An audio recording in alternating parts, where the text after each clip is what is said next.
mortar was fired on the village. Артилерії мінометної.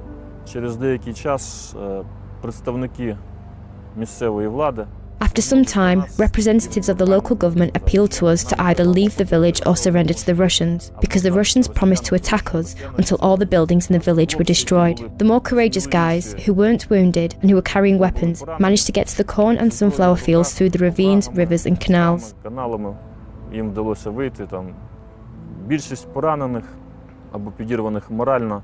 Most of the wounded or morally exasperated were forced to surrender. Those who could not walk, like I was at that point, were taken in a trailer towed by a car. Від легкового автомобіля. Це була регулярна російська армія. They were regular Russian army. This was clear from their uniform and from the dried food they gave us. They did give us food. From their practices, appearance, even the accents they had, it was clear that they weren't Russian-speaking Ukrainians. No way. They had St. Petersburg accents. There were guys there with traits of people from Chukotka region, somewhere north of the Urals.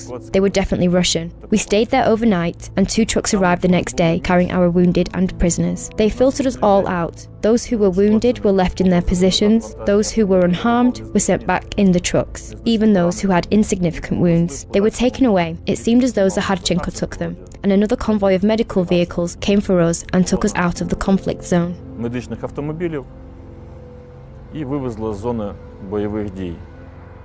Чи могли ми там ще залишатися? Could we have stayed there? Well, of course we could have, but I can't say whether we would have incurred smaller or bigger losses then. We had practically no heavy weapons, or rather, there was no ammunition. There was no spare ammunition for the infantry vehicles.